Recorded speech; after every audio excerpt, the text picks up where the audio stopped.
Friends, unit जो हम discuss कर रहे हैं सरफेस केमिस्ट्री, और सरफेस केमिस्ट्री में जो हमारा पार्ट चल रहा है कोलाइड, और कोलाइड में जो हम टॉपिक डिस्कस कर रहे हैं बनाने की विधियां, मेथड्स ऑफ प्रिपरेशन, जिसमें हम लोग कंडेंसेशन मेथड पढ़ चुके हैं। अब दूसरे मेथड जो है हमारे डिस्पर्जन मेथड, परिक्षेपण विधियां। परिक्षेपण विधियां, डिस्पर्जन मेथड। क्या होता है डिस्पर्जन मेथड? डिस्पर्जन का मतलब क्या होता है?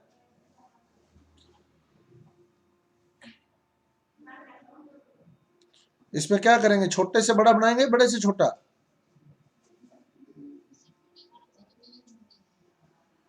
बड़े कण जो होते हैं वो छोटे कणों में तोड़े जाते हैं।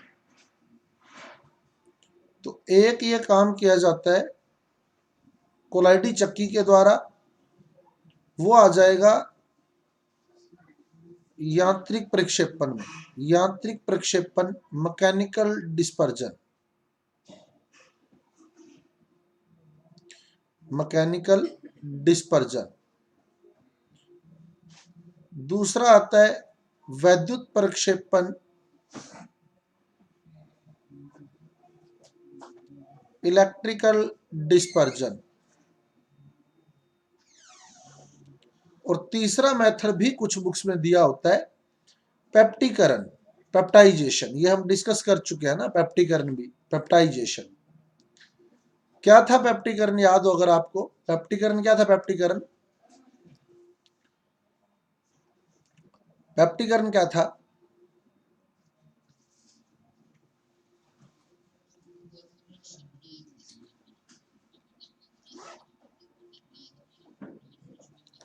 तो अवक्षेप में, पीपीटी के अंदर ताजा अवक्षेप में यानी पीपीटी में जब हम लोग वैद्युत अपघटन मिलाते हैं तो कोलाइडी विलयन बनता है ना, कोलाइडी विलयन बनता है। ताजा अवक्षेप को, फ्रेशली प्रिपेयर्ड पीपीटी को इलेक्ट्रोलाइट ऐड करके कोलाइडी विलयन बदलना। अब कॉमन सी बात है, हमने बात की थी कि अवक्षेप ये है ना, ये अवक्षेप है, तो मतलब अवक्षेप के कण बड़े थे। फिर हमने इसमें कोई वैद्युत अपघटन ऐड किया था, तो इन्होंने समान आयनों का अधिशोषण कर लिया था, और ये सारे या तो धनावेशित हो गए थे अवक्षेप के कण, या ऋणावेशित हो गए थे और यूं फैल गए थे, ये ना, इस तरह से। तो यानी अवक्षेप के कण बड़े थे और बाद में वो छोटे छोटे कणों में फैल गए, तो यानी उसमें भी बड़े कण से छोटे कण बनते हैं। इसीलिए पेप्टिकरण भी कई बुक्स के अंदर प्रक्षेपण विधि, डिस्पर्जन मेथड में दिया हुआ है। ठीक है, तो ये ध्यान रखना, प्रक्षेपण विधि में पेप्टिकरण दिया हुआ है। अगर ऑप्शन दे देता है कौन सी विधि प्रक्षेपण विधि नहीं है, तो ये तीनों प्रक्षेपण में आएंगी। और वैद्युत प्रक्षेपण को हम लोग ब्रेडिग आर्क विधि के नाम से जानते हैं। ब्रेडिग आर्क विधि, ब्रेडिग आर्क मेथड।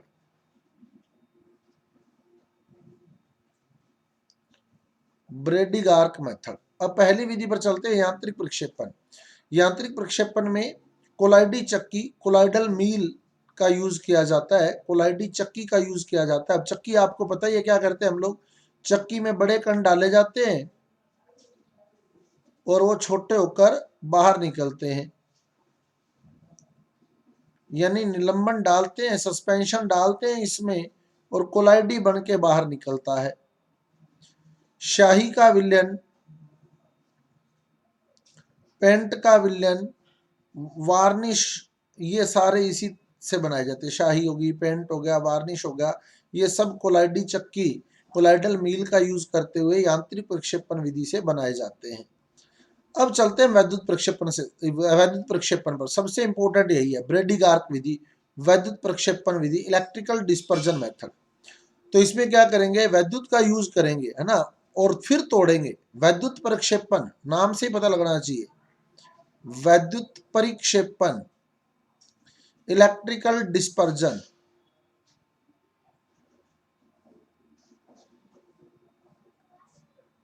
तो इसमें क्या करेंगे, पहले धारा प्रवाहित करेंगे, है ना, फिर वो टूटेंगे। इलेक्ट्रिसिटी पास करेंगे फिर वो टूटेंगे, तो इलेक्ट्रिकल डिस्पर्जन बोला गया है, वैद्युत प्रक्षेपण बोला गया है। और ब्रेडी गार्क विधि के नाम से भी इसको जाना जाता है, ब्रेडी गार्क विधि। और इस विधि में सबसे इंपॉर्टेंट क्वेश्चन जो आपका बनता है, धातुओं का कोलाइडी विलयन बनाने की विधि है।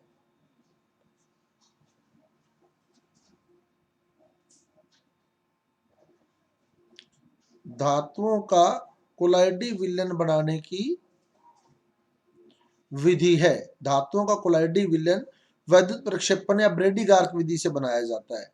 सोना हो गया, चांदी हो गई, तांबा हो गया, इनका जो कोलाइडी विलयन है वो ब्रेडी गार्क विधि से बनाया जाता है। ब्रेडी गार्क विधि यानी वैद्युत प्रक्षेपण यानी इलेक्ट्रिकल डिस्पर्जन में क्या करते हैं, जिस धातु का कोलाइडी विलयन बनाना है, जैसे मान लो एजी का कोलाइडी विलयन बनाना है, तो एजी के दो पतले तार लेते हैं बिल्कुल, जो इलेक्ट्रोड के रूप में काम करते हैं।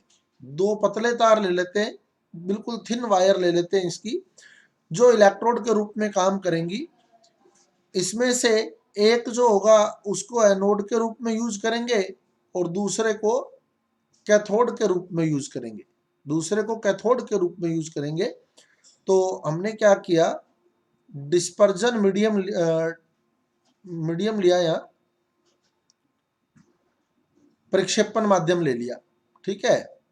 जैसे मान लो जल ही ले लिया आपने सपोज, और चांदी के दो पतले पतले तार बिल्कुल इस प्रक्षेपण माध्यम में यानी जल में डुबो दिए। अब एक तार को एनोड के रूप में यूज करना है और दूसरे को कैथोड के रूप में यूज करना है। तो एक को क्या किया, बैटरी के पॉजिटिव एंड से जोड़ दिया, और दूसरे को क्या किया, बैटरी के नेगेटिव एंड से जोड़ दिया, ठीक है।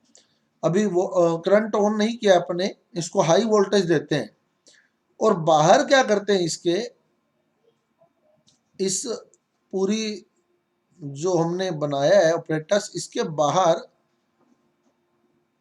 जो बर्फ लगा देते हैं, यानी बिल्कुल इस जो जल है ना, जल इसको बहुत ज्यादा ठंडा कर देते हैं, बर्फ की तरह ठंडा कर देते हैं, ठीक है, बिल्कुल ठंडा। बाहर बर्फ लगा दी जाएगी तो ये पानी बहुत ठंडा हो जाएगा। अब इससे क्या होगा देखो,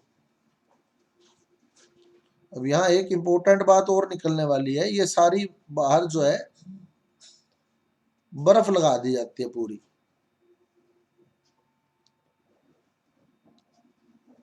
अब बर्फ लगाने के बाद इसमें हाई वोल्टेज पास कर देंगे,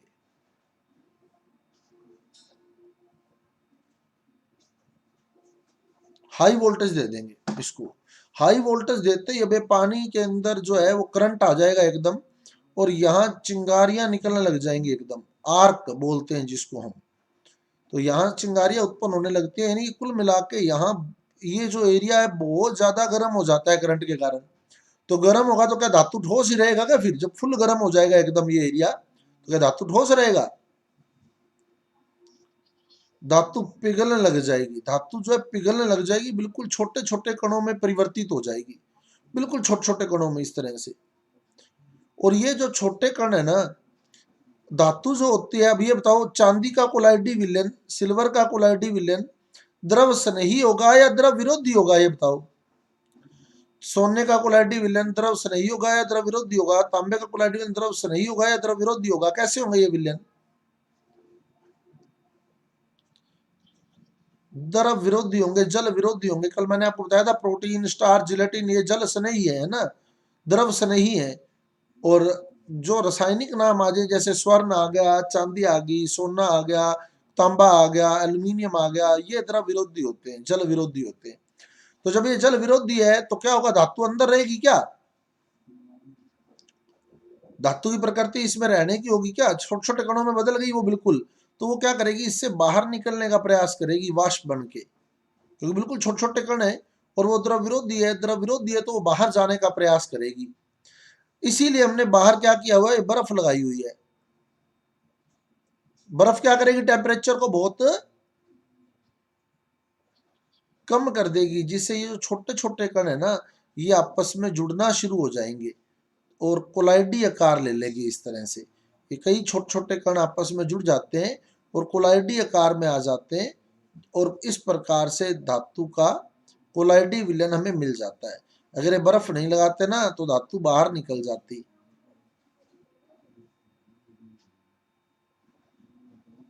तो इस तरह से यहाँ चांदी का तार लिया है तो चांदी का कोलाइडी विलयन बन जाएगा, सोने का तार लेते हैं तो सोने का कोलाइडी विलयन प्राप्त हो जाता। क्लियर? समझ आ गया काम? अब इसमें जो सबसे इंपॉर्टेंट बात आई ना, क्या कि इसमें प्रक्षेपण तो हुआ ही हुआ, डिस्पर्जन तो हुआ ही हुआ है, क्योंकि इलेक्ट्रोड बड़े थे, है ना, वो छोटे में टूटे। साथ में संघनन भी हुआ है। संघनन कहाँ हुआ बताओ? अगर समझ आई है तो संघनन कहाँ हुआ?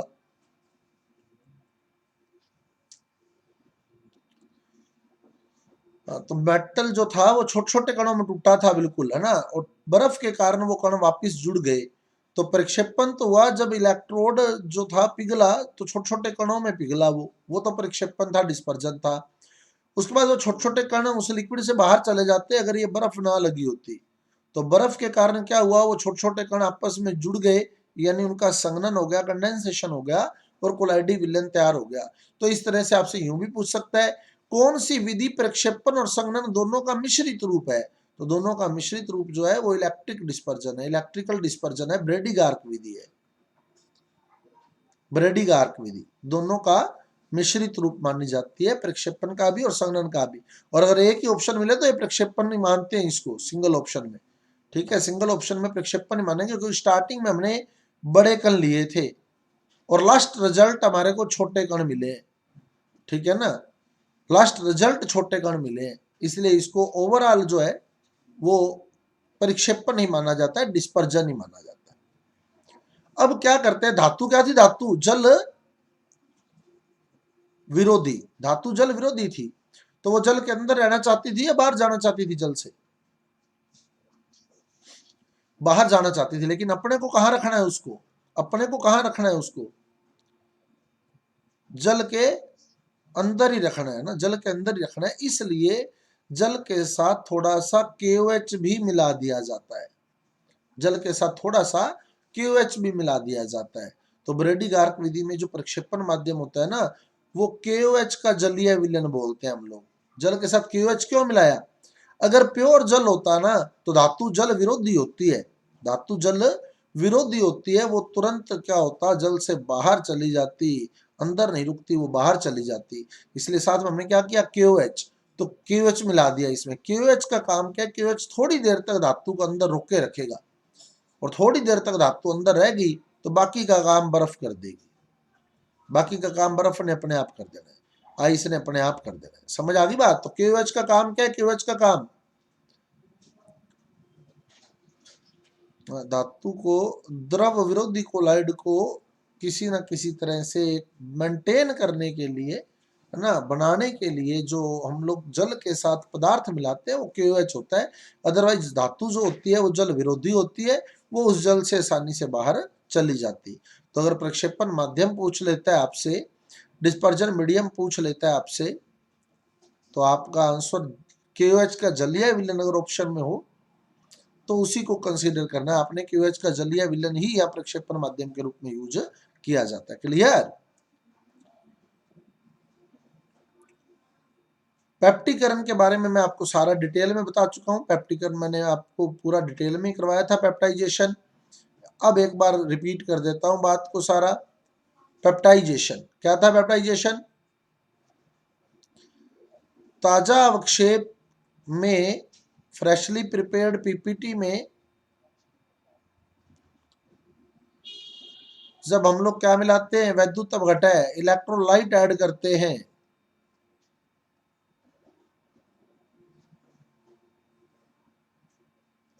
तो क्या होता है, कोलाइडी विलयन तैयार हो जाता है, कोलाइडल सॉल्यूशन बन जाता है। तो ताजा अवक्षेप को वैद्युत अपघटय की सहायता से कोलाइडी विलयन में बदलना, फ्रेशली प्रिपेयर्ड PPT को इलेक्ट्रोलाइट के थ्रू कोलाइडल सॉल्यूशन में चेंज करना पेप्टाइजेशन होता है। और इसके लिए जो इलेक्ट्रोलाइट यूज किया जाता है वो होता है पेप्टिकारक, पेप्टाइजिंग एजेंट।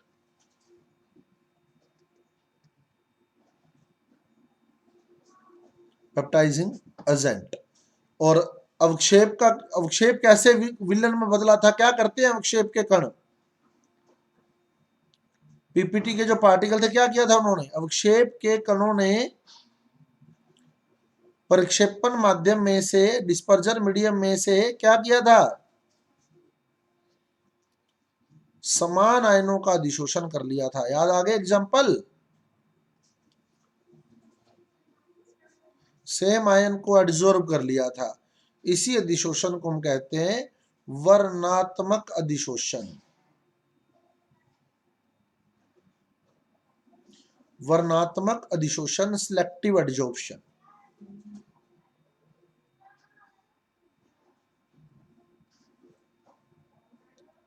तो ताजा अवक्षेप से फ्रेशली प्रिपेयर्ड पीपीटी से कोलाइडी विलन बनने का मुख्य कारण है, तो क्या मुख्य कारण है वहां? वर्णात्मक अधिशोषण, सिलेक्टिव एडजॉर्प्शन।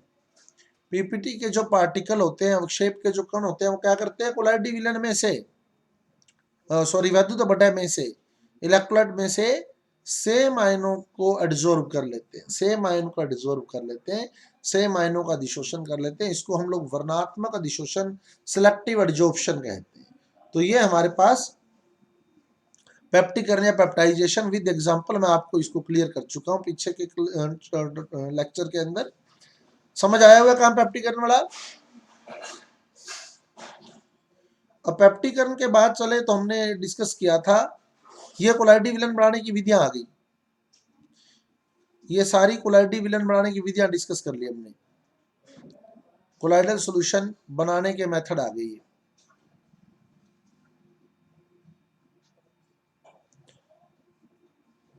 अब ये जो कोलाइडी विलन बने ना, ये जितने भी कोलाइडी विलन बने, ये पूरी तरह शुद्ध नहीं थे, इनमें कोई ना कोई अशुद्धि पाई जाती है।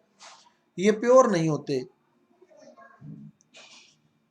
शुद्ध नहीं होते, इनमें कोई ना कोई अशुद्धि पाई जाती है, इम्प्योरिटी होती है।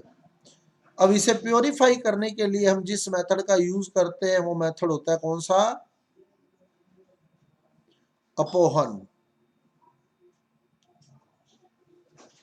डायलिसिस। अपोहन डायलिसिस, ठीक है।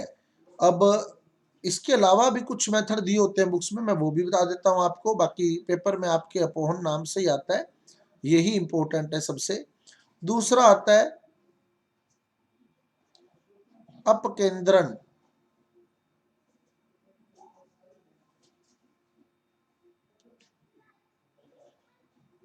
सेंट्रीफ्यूजन।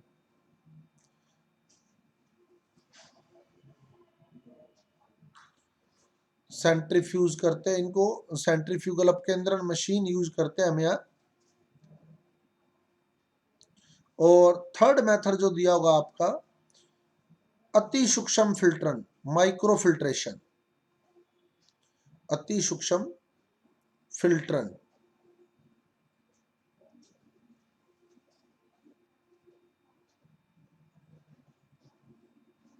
Micro filtration. तो ये तो फिल्टरन तो नाम ही बता रहा है। अपोहन में क्या सिद्धांत था बताओ? अपोहन ही इंपॉर्टेंट है सिर्फ, बाकी कुछ भी नहीं है। अपोहन का सिद्धांत क्या था, क्या प्रिंसिपल था डायलिसिस का? कि कोलाइडी कण जो है उसके, उसमें कोलाइडी विलेन जो है उसमें कोलाइड के साथ साथ वैद्युत अपघटय की अशुद्धि है, वैद्युत अपघटय मिक्स है। कोलाइड पार्टिकल के साथ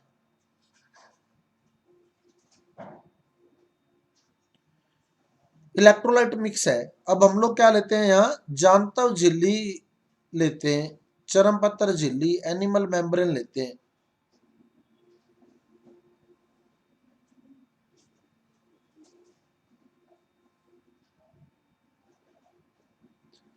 एनिमल मेम्ब्रेन, एनिमल मेम्ब्रेन में से कौन क्रॉस हो सकता है बताओ? कोलाइड क्रॉस हो सकता है क्या?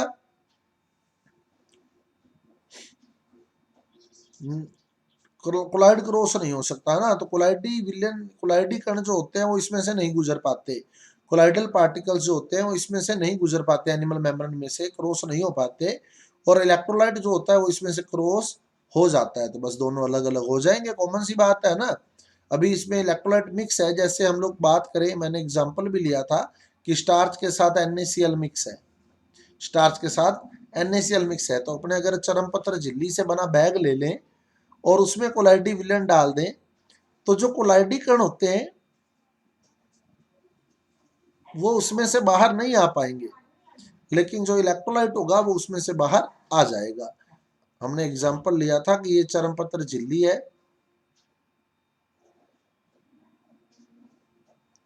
और इसमें हमने क्या किया था,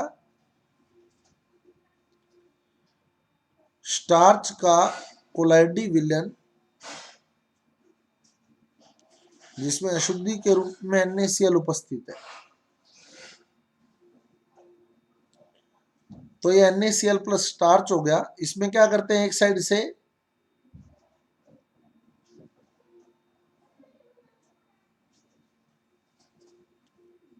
जल प्रवाहित किया जाता है, वाटर का इनलेट है।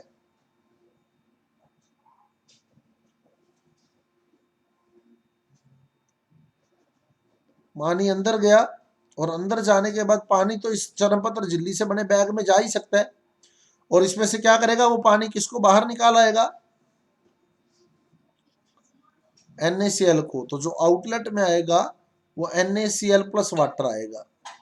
तो इनलेट में तो ओनली वाटर था, आउटलेट में वाटर के साथ साथ NaCl भी मिक्स होकर आ जाता है। तो इस तरह से जो चरम पत्र बैग होता है उसमें सिर्फ किसके कण रह जाते हैं, NaCl तो आउटलेट में चला गया, क्योंकि वो तो चरम पत्र झिल्ली में से क्रॉस हो सकता है ना, एनिमल मेम्ब्रेन में से क्रॉस हो सकता है। तो अंदर फिर क्या रह जाता है, सिर्फ स्टार्च रह जाता है। इस तरह से कोलाइडी विलयन का शुद्धिकरण हम लोग कर लेते हैं। आगे बात समझ। दूसरा बता ही रहे अपकेंद्रन। अपकेंद्रन सभी समझते हैं, सेंट्रीफ्यूग मशीन लेते हैं हम लोग एक, आप लोगों ने देखी होगी लेबोरेटरी के अंदर यूज करते हैं इसको ज्यादातर। तो इसके अंदर क्या करते हैं, टेस्ट ट्यूब के अंदर विलन भर लेते हैं, टेस्ट ट्यूब में ये कोलाइडी विलन डाल लेते हैं, ये कोलाइडी विलन डाल लिया, ठीक है। जैसे हमारा रक्त जो है वो कोलाइडी विलन ही है, मैंने आपको पहले भी बताया था हमारा रक्त कोलाइडी विलन है। अब इसको उस मशीन में डाल देते हैं, तो क्या होता है, आप लोगों ने देखा होगा कई बार कि वो रेड रेड जो हीमोग्लोबिन होता है वो सारा कहाँ सेटल हो जाता है बताओ, वो ऊपर रहता है नीचे सेट हो जाता है रेड रेड पार्ट, अगर आपने देखा है इसको तो नीचे, क्योंकि वो कोलाइडी कण है ना, और इसमें अशुद्धियां किसकी है, इलेक्ट्रोलाइट की। तो ये तो 1 नैनोमीटर से 100 नैनोमीटर के बीच में, और ये 1 नैनोमीटर से छोटे। तो कौन से हल्के होंगे कौन से भारी होंगे बताओ, हल्के कौन से होंगे,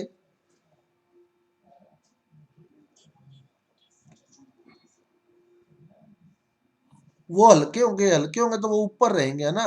तो ये ऊपर रहते हैं जो हल्के हैं, इलेक्ट्रोलाइट ऊपर रह जाता है और कोलाइड थोड़ा भारी होता है, वो नीचे सेट हो जाता है। तो इस तरह से कोलाइड हम लोग छान कर शुद्ध कर सकते हैं कोलाइड को ना, वो विलयन वापस तैयार हो जाएगा। कोलाइड को छान कर शुद्ध किया जा सकता है। तो एक तो ये मेथड आ जाता है दूसरा शुद्धिकरण का। तीसरा मेथड आता है अति सूक्ष्म फिल्टरन। ये सब देख ही रहे हैं आप लोग, माइक्रो फिल्ट्रेशन, यानी इसको बिल्कुल छोटे छोटे छिद्रों से गुजारा जाएगा, बिल्कुल छोटे छोटे। ऐसा फिल्टर पेपर लेंगे जिसमें बिल्कुल ही छोटे छोटे छिद्र है, सामान्य फिल्टर पेपर से गुजर जाते हैं कोलाइड के कण ना, सामान्य फिल्टर पेपर से नहीं अलग कर सकते इनको हम लोग। लेकिन अगर अति सूक्ष्म फिल्टरन करते हैं तो फिर क्या होगा, वो ऊपर ही रह जाएंगे। जैसे ये मैंने ऐसा फिल्टर पेपर लिया है जो बहुत ही छोटे छोटे छिद्र है, तो कोलाइडी कण छोटे छिद्रों से नहीं गुजर पाते और ऊपर ही रह जाते हैं, और जो वैद्युत अपघटय के कण थे वो इसमें नीचे आ जाते हैं। तो ऊपर से यहाँ कोलाइडी विलन डाला हमने, तो कोलाइडी कण ऊपर ही रह गया, वैद्युत अपघटन नीचे आ गया। क्लियर। तो बाकी अपोहन ही डायलिसिस ही मेन है जो कोलाइडी विलन के शुद्धिकरण की विधि है। उसके बाद आता है स्कंदन। स्कंदन में हमने पूरा पढ़ा है डिटेल में। स्कंदन, स्कंदन क्या होता है, स्कंदन द्रव विरोधी कोलाइड में, लायोफोबिक कोलाइड में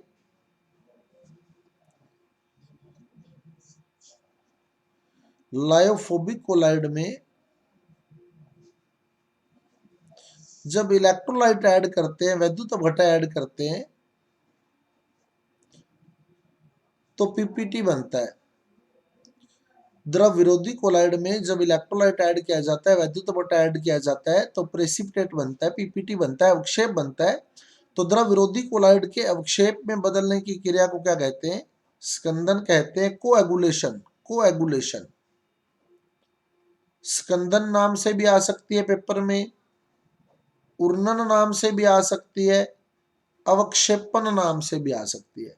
स्कंदन, उर्नन या अवक्षेपण सेम चीज है। स्कंदन, उर्नन या अवक्षेपण। अब ये अवक्षेपण हुआ कैसे? अवक्षेपण हुआ कैसे? हमने क्या किया था?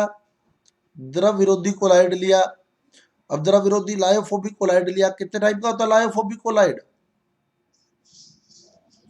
दो टाइप का, है ना। FeOH की, पेपर में आपको यूं कहेगा FeOH की थाइसोल।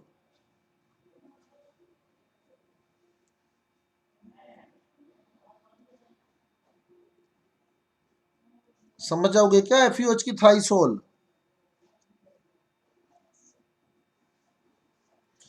कौन सा है? धनात्मक है, ऋणात्मक है? ये पॉजिटिव है, नेगेटिव है? पॉजिटिव। कल बताया था हाइड्रोक्साइड जितने भी होते हैं धनात्मक, और सल्फाइड वाले जितने भी होंगे वो ऋणात्मक होंगे। मोस्टली जो एग्जांपल दिया जाता है वो यही होता है।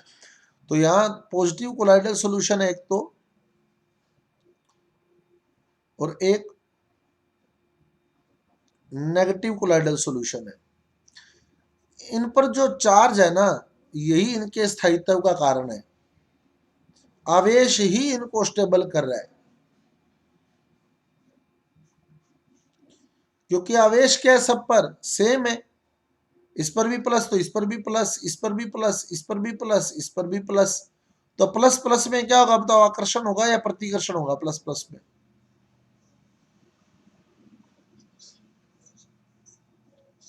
प्रतिकर्षण होगा, रिपल्शन होगा। तो ये दूर दूर रहेंगे एक दूसरे से, है ना। एक दूसरे के पास पास नहीं आ सकते ये। और जब तक पास पास नहीं आ सकते तब तक सेटल नहीं हो सकते बॉटम पर। तो हमने क्या किया? इसमें इलेक्ट्रोलाइट ऐड कर दिया, जैसे NaCl ऐड कर दिया। तो अब प्लस के साथ NaCl का कौन सा आयन जुड़ेगा? प्लस के साथ Cl माइनस जुड़ेगा, जिसका आवेश कोलाइडी कणों के आवेश के विपरीत है। इसी को हम लोग सक्रिय आयन यानी एक्टिव आयन या उर्णन ion, coagulation ion, coagulate ion भी बोलते हैं। उर्णन आयन, सक्रिय आयन या उर्णन आयन भी बोलते हैं। तो उर्णन आयन क्या है? सक्रिय आयन क्या है? सक्रिय आयन वैद्युत अपघटन का वह आयन है, इलेक्ट्रोलाइट का वह आयन है, जिसका जो आवेश है, जो चार्ज है, वो कोलाइडी कणों के आवेश के क्या है? विपरीत होता है। अब प्लस और माइनस जब आपस में जुड़ेंगे तो क्या होगा?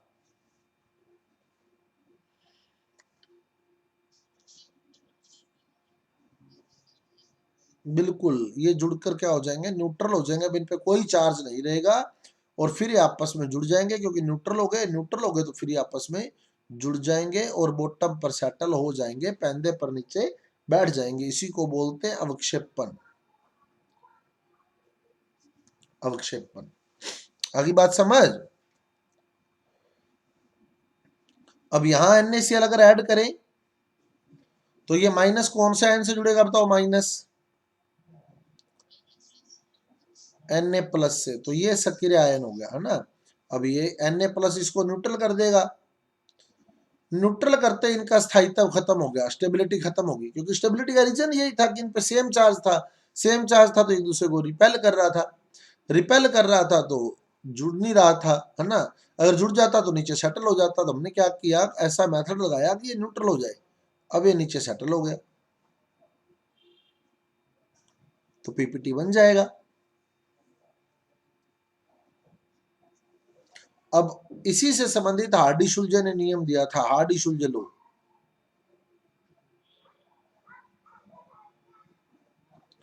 क्या था बताओ? हार्डी-शुल्जे नियम।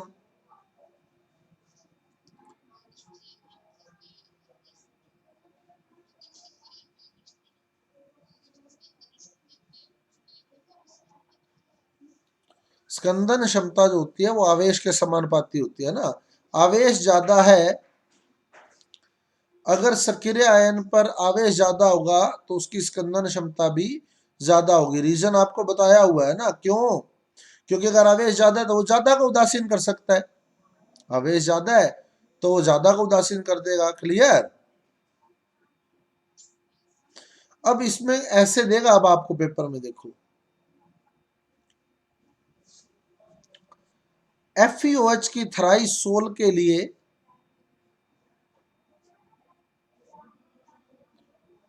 सोल के स्कंदन के लिए यूं भी दे सकता है, FeOH की थ्राइस सोल के स्कंदन के लिए सर्वोत्तम वैद्युत अपघटय है।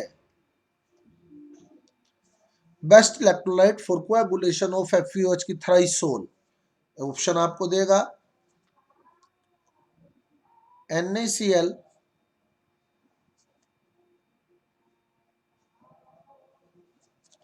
MgI2 या MgSO4 दे देगा।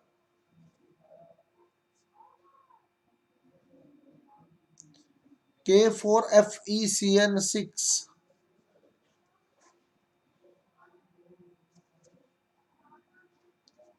AlPO4, NaCl, MgSO4, K4FeCN6, AlPO4। अब बताओ कौन सा बेस्ट है, बताओ। K4FeCN6 बिल्कुल सी बेस्ट है। कैसे? ये कौन सा सोल है ये देखोगे पहले, तो कौन सा सोल है ये? पॉजिटिव सोल है, पॉजिटिव सोल है ना। पॉजिटिव सोल है तो इसको नेगेटिव जो है वो स्कंदन करेगा इसका। तो यहाँ Cl पे -1 होता है, SO4 पे -2 होता है, PO4 पे -3 होता है, और यहाँ FeCN6 पे -4 है, क्योंकि K4 है ना। K4 है तो यानी प्लस का 4 है, तो ये माइनस का 4 होगा, ये माइनस का 4 होगा। तो अब आप देख सकते हैं जितना ज्यादा चार्ज होगा ना उतना ही ज्यादा स्कंदन क्षमता आएगी। क्लियर? और इसी एग्जाम्पल में अगर ये यहां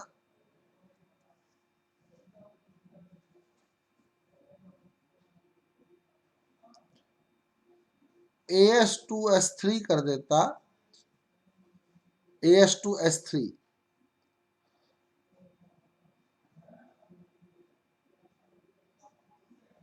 तो इसमें पूछ लेता कि कौन सा स्कंदन सक्रिय आयन जो है वो सर्वाधिक स्कंदन करने की क्षमता रखता है।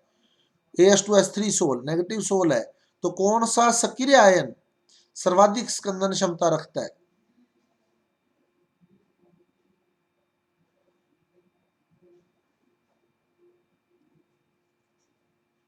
कौन सा? कौन सा सक्रिय ion? Aluminium, aluminium Al+3, Al+3 है ना। सक्रिय आयन Al+3 आएगा, विद्युत बटा AlPl4, ऑप्शन के अकॉर्डिंग AlPl4 बन जाएगा। तो ये ध्यान रखना कि विद्युत बटा जो आपको कोलाइडी विलन दिया है वो कौन सा दिया है, पॉजिटिव दिया है या नेगेटिव दिया है। और अब हमने क्या किया, द्रव विरोधी कोलाइड के स्कंदन के लिए पीपीटी बनाने के लिए उसका क्या ऐड कर रहे हैं, उसमें इलेक्ट्रोलाइट ऐड कर रहे हैं। इलेक्ट्रोलाइट की जितनी मात्रा ऐड की जाती है ना, जितनी अमाउंट ऐड की जाती है उसको बोलते हैं स्कंदन मान या स्कंदन मूल्य।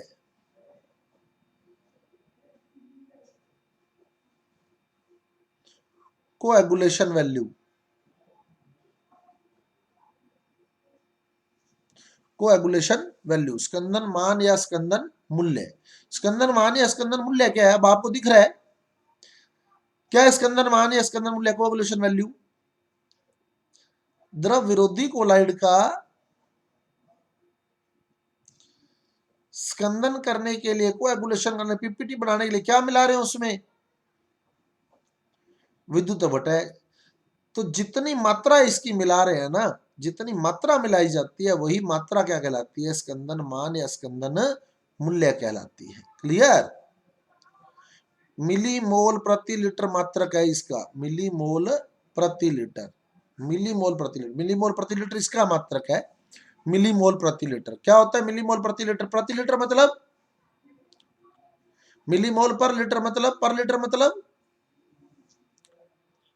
1 लीटर। 1 लीटर द्रव विरोधी कोलाइड, 1 लीटर लायोफोबिक कोलाइड से पीपीटी प्राप्त करने के लिए, 1 लीटर लायोफोबिक कोलाइड को पीपीटी में बदलने के लिए वैद्युत अपघटय की मिलीमोल में जितनी मात्रा मिलाई जाती है, मिलीमोल पर लीटर, यानी 1 लीटर में जितना मिलीमोल मिलाया है, ठीक है, उसे बोलते हैं हम स्कंदन मान या स्कंदन मूल्य।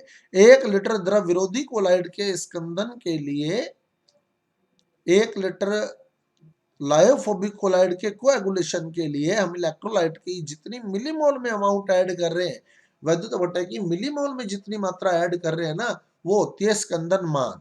समझ आ गई बात? अब आप देखो क्या होगा। अब आप बताना स्कंदन मान किसका ज्यादा होगा, स्कंदन मान किसका ज्यादा होगा, के प्लस का या Al+3 का? किसका स्कंदन मान ज्यादा होगा?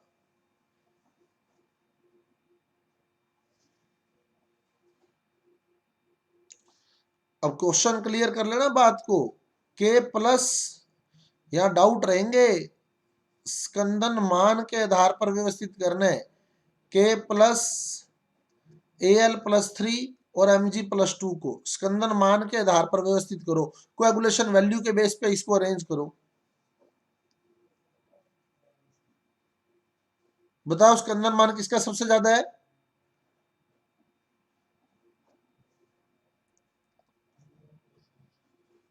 किसका?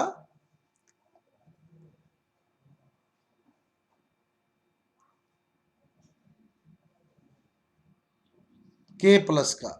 स्कंदन मान के प्लस का ज्यादा है, क्योंकि स्कंदन मान क्या था बताओ? स्कंदन मान क्या था? कोएगुलेशन वैल्यू क्या थी? द्रव विरोधी कोलाइड का स्कंदन करने के लिए हम जितनी मात्रा मिला रहे हैं वो थी, है ना? तो कौन ज्यादा मात्रा में मिलाना पड़ेगा बताओ आपको, कौन सा ज्यादा मात्रा में मिलाना पड़ेगा ये बताओ? के प्लस। के प्लस, तो के प्लस का स्कंदन मान ज्यादा है। समझ आई बात? स्कंदन मान के प्लस का ज्यादा है, उससे कम Mg+2 का है और उससे कम Al+3 का है। और यही कह दे स्कंदन क्षमता के आधार पर लगाओ, कोएगुलेशन पावर के बेस पर लगाओ, किसकी स्कंदन क्षमता ज्यादा है। हाँ, अब Al+3 की ज्यादा है। क्वेश्चन ध्यान रखना, ये नहीं हो कि वहां अपने को हार्डी सुलझे ही ध्यान रह जाए बेचारा अकेला, ठीक है ना? स्कंदन मान दिया है तो स्कंदन मान तो उसकी अमाउंट है जो हम मिला रहे हैं, तो अमाउंट किसकी ज्यादा मिलानी पड़ेगी अपने को? के प्लस की, है ना? क्योंकि अगर हम लोग एक Al+3 ऐड कर रहे हैं ना, तो उसके बराबर 3 के प्लस जाके उतरेंगे उसके बराबर। सही है? क्योंकि Al पे तो +3 चार्ज है अकेले पे ही, और के अगर उसके बराबर करना है तो 3 के लेने पड़ेंगे अपने को, तो यानी के प्लस ज्यादा लेना पड़ेगा। तो के प्लस ज्यादा लेना पड़ेगा, वो वैल्यू स्कंदन मान होती है। स्कंदन मान दे दे तो के प्लस का ज्यादा, यानी कुल मिला के क्या मतलब है? स्कंदन क्षमता जो होती है, कोएगुलेशन पावर जो होती है, वो कोएगुलेशन वैल्यू के इनवर्सली प्रोपोर्शनल होती है। स्कंदन मान ज्यादा है तो स्कंदन क्षमता कम होगी। समझ गए भाई? अगर ज्यादा मिलाना पड़ा है तो इसका मतलब उसकी स्कंदन क्षमता कम है, इसीलिए वो ज्यादा मिलाना पड़ा। स्कंदन मान क्या? स्कंदन मान उसकी जो मिलाई गई मात्रा है वो है। अब अपने को स्कंदन के लिए जितनी अमाउंट मिलानी है वो स्कंदन मान है, कोएगुलेशन वैल्यू है। तो अगर वो ज्यादा है तो इसका मतलब उसकी स्कंदन क्षमता कम है, इसीलिए स्कंदन मान ज्यादा हो गया। अगर स्कंदन क्षमता ज्यादा होती तो थोड़ा सा मिलाते स्कंदन हो जाता। आगे बात समझ?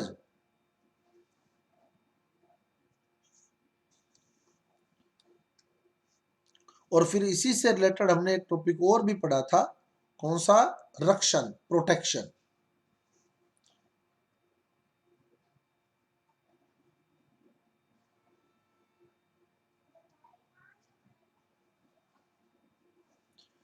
प्रोटेक्शन, रक्षक कोलाइड, ये भी डिस्कस किया था। Protective colloid. रक्षण तो परक्रम होता है ना, और एक डिस्कस की थी स्वर्ण संख्या गोल्ड नंबर, तीन बातें आई थी।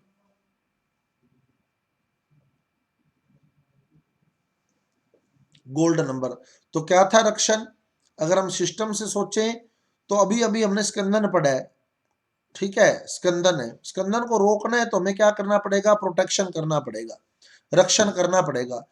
तो क्या मिलाया था हमने रक्षण के लिए, प्रोटेक्शन के लिए ऐसा क्या मिला दिया था, द्रव स्नेही कोलाइड, द्रव स्नेही कोलाइड मिला था किसके अंदर, उसके अंदर नहीं, किसके अंदर, द्रव विरोधी कोलाइड में ना, द्रव विरोधी कोलाइड में। तो अगर हम द्रव विरोधी कोलाइड में, लायोफोबिक कोलाइड में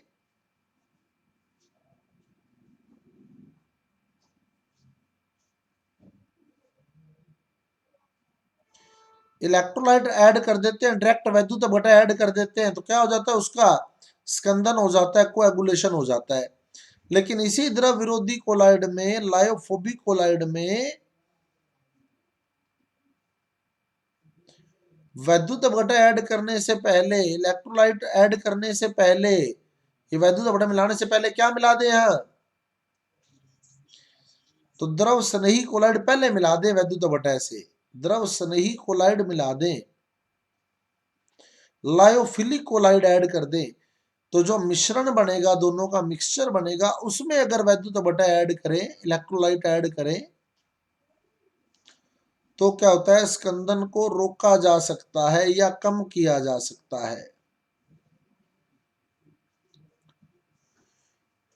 if lyophilic colloid is added to lyophobic colloid before adding electrolyte, then coagulation can be prevented।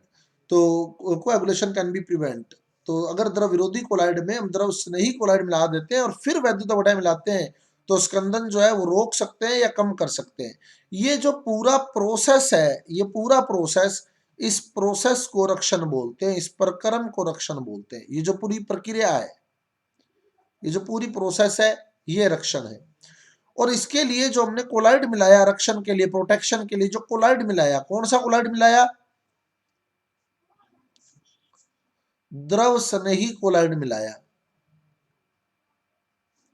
वो प्रोटेक्टिव कोलाइड है। और द्रव स्नेही कोलाइड की मिलीग्राम में जो मात्रा मिलाई जाती है, जो स्कंदन को रोक देती है, उसे हम क्या बोलते हैं, स्वर्ण संख्या बोलते हैं। और आपको मैंने बताया भी था कि इसको स्वर्ण संख्या क्यों बोला जाता है ना, क्योंकि ये जो फर्स्ट एक्सपेरिमेंट था वो किस पर किया गया था, गोल्ड सोल पर किया गया था, स्वर्ण सोल पर किया गया था, इसीलिए फिर जो मिलीग्राम में मात्रा आई उसको स्वर्ण संख्या नाम दे दिया गया, स्वर्ण संख्या। अब अगर हम कहें स्वर्ण संख्या ज्यादा है, गोल्ड नंबर ज्यादा है, स्वर्ण संख्या अगर अधिक है, गोल्ड नंबर ज्यादा है, तो रक्षण क्षमता क्या होगी उसकी, प्रोटेक्शन पावर क्या होगी उसकी, कम होगी, है ना, कम होगी। सेम ऊपर वाली बात है, अगर स्कंदन मान ज्यादा है तो स्कंदन क्षमता कम होगी, क्योंकि वहां स्कंदन मान आ रहा था, अब यहाँ स्वर्ण संख्या आ रही है, स्वर्ण संख्या ज्यादा है तो मतलब रक्षण क्षमता कम होगी, वो प्रोटेक्शन पावर उसकी कम होगी। क्यों, क्योंकि स्वर्ण संख्या क्या है, जो स्कंदन को रोकने के लिए हम मात्रा मिलाते हैं वो है। अगर हमारे को ये मात्रा मान लो 10 मिलीग्राम मिलाना पड़े, मैंने पहले भी यही एग्जांपल दिया था, एक तो 10 मिलीग्राम मिलाना है, एक मिलीग्राम ही मिलाना है सिर्फ स्कंदन रोकने के लिए। एक तो द्रव विरोधी कोलाइड हमने ऐसा मिलाया जो 1 मिलीग्राम मिलाते ही स्कंदन रोक गया, और दूसरा ऐसा मिलाया जो 10 मिलीग्राम मिलाना पड़ा। तो आप किसको बेटर मानोगे, किसको बेटर मानोगे, 1 मिलीग्राम वाले को या 10 मिलीग्राम वाले को, 1 मिलीग्राम वाले को ना, 1 मिलीग्राम वाले को हम बेटर मानेंगे, 1 मिलीग्राम वाला बेटर है, ये बेटर है 1 मिलीग्राम वाला। तो जिसकी स्वर्ण संख्या कम होती है वो बेटर होता है, वो बेटर प्रोटेक्टिव कोलाइड होता है। और सबसे कम स्वर्ण संख्या किसकी है, सबसे कम स्वर्ण संख्या जिलेटिन की, जिलेटिन की स्वर्ण संख्या सबसे कम है, 0.005 के नियर अबाउट होनी चाहिए, इतने मिलीग्राम में मिलाना पड़ता है बस। और सबसे ज्यादा स्वर्ण संख्या किसकी थी, स्टार्च की 10, 10 मिलीग्राम मिलाना पड़ता है। ये सबसे अधिक स्वर्ण संख्या स्टार्च की है और सबसे कम जो स्वर्ण संख्या है वो जिलेटिन की है। यानी gelatin is a best protective colloid. Gelatin जो है वो एक सर्वोत्तम रक्षक कोलाइड है। क्लियर? इसके बाद हमारे पास जो टॉपिक आया,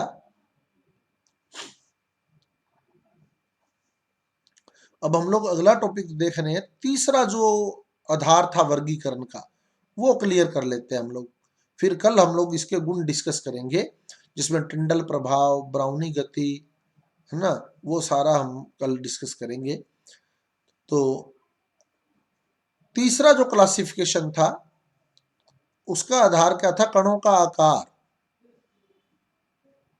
कणों का आकार एक तो होता है बहुआण्विक, बहुआण्विक मल्टीमोलिक्यूलर कोलाइड, बहुआण्विक कोलाइड। दूसरा होता है वृहद आणविक, मैक्रोमोलिक्यूलर कोलाइड, वृहद आणविक मैक्रोमोलिक्यूलर कोलाइड। और तीसरा होता है संगुणित या सहचारी कोलाइड, एसोसिएट कोलाइड।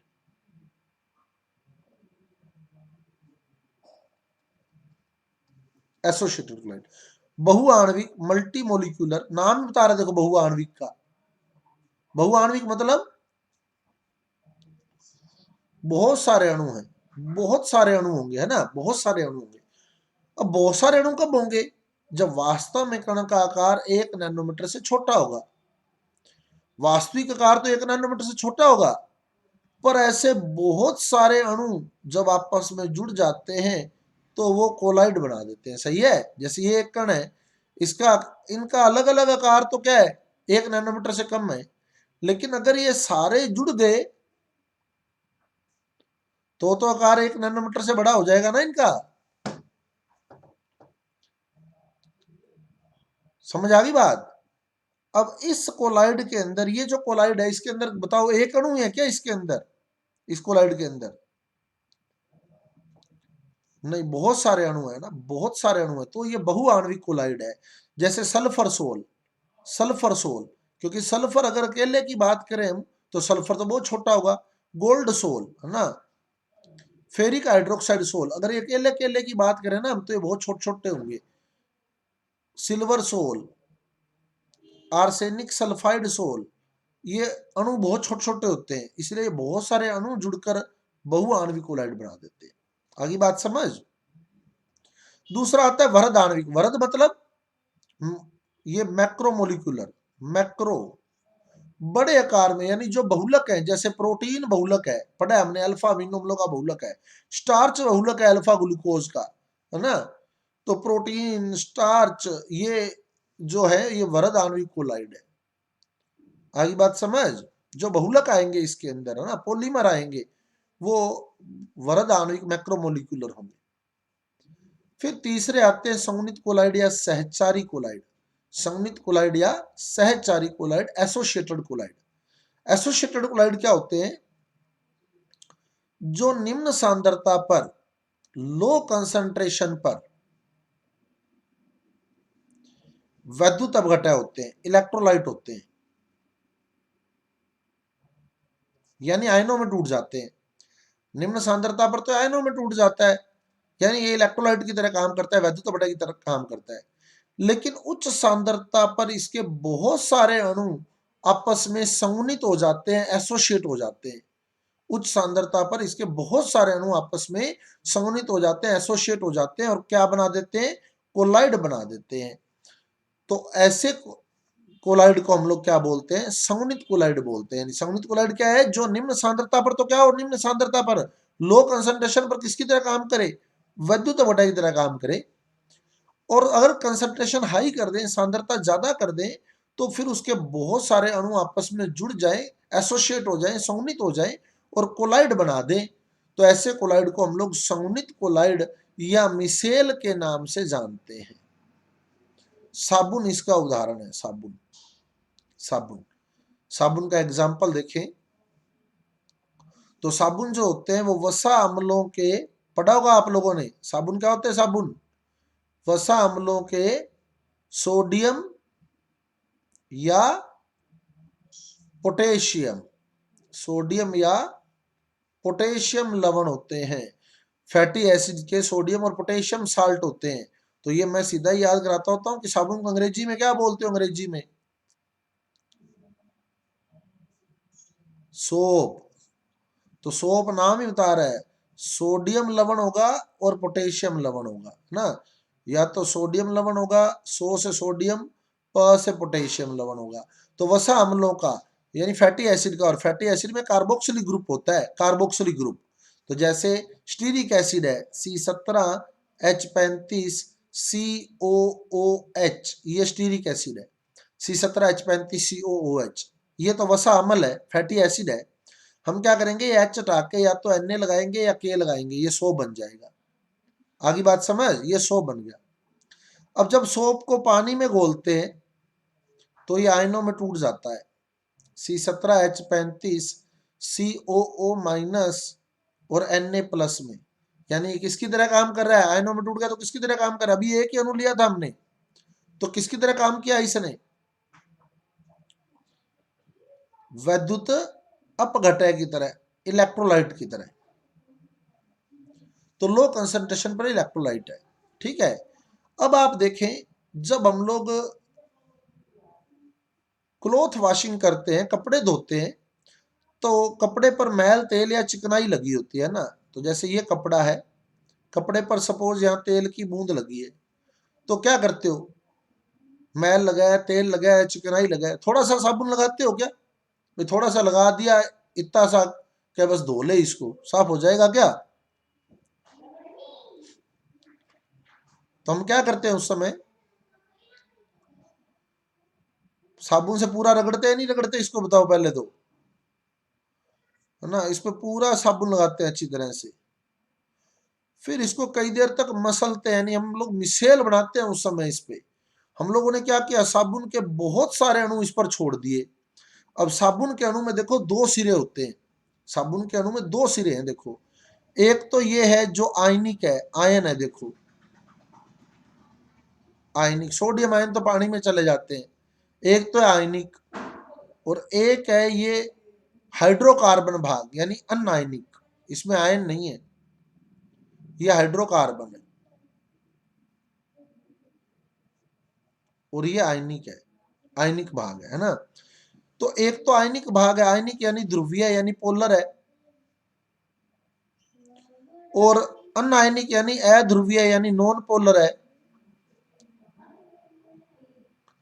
अब बताओ पोलर किससे जुड़ेगा? पोलर ध्रुवीय किससे जुड़ेगा? जल से या मैल से? ये बताओ, पोलर किससे जुड़ता है? पोलर जल से। ये लायोफिलिक होता है, ये कल भी डिस्कस किया था हमने। पोलर जो होता है समान समान को बोलता है, मैंने बताया था आपको ना। पोलर जो है वो जल से जुड़ जाएगा, और जो नॉन पोलर होता है वो मैल से जुड़ जाएगा, मैल से, तेल से या चिकनाई से।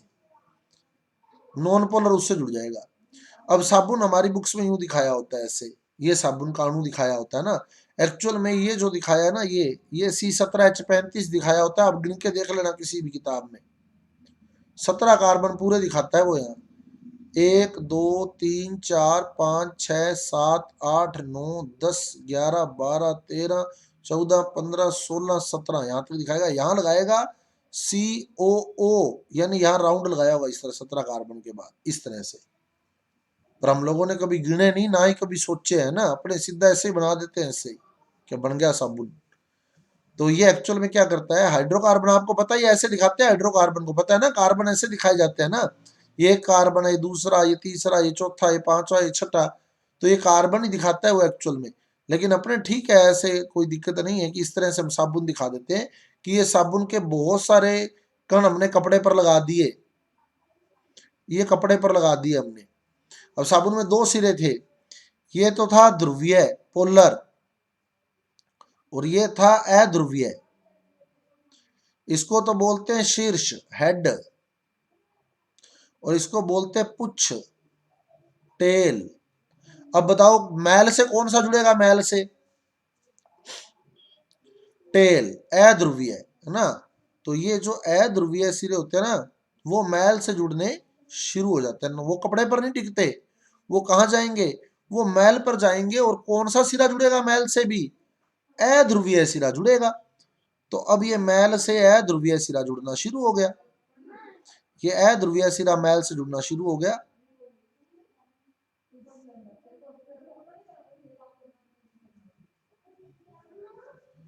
आगे बात समझ।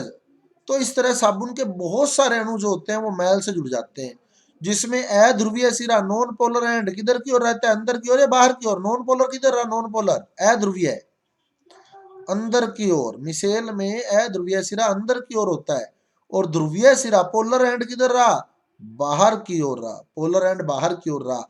और ये जो संरचना बन गई ना कपड़े पर, अब ये मिसेल है, और ये बना है कोलाइड। कोलाइड बन गया, बहुत सारे कण जब जुड़े।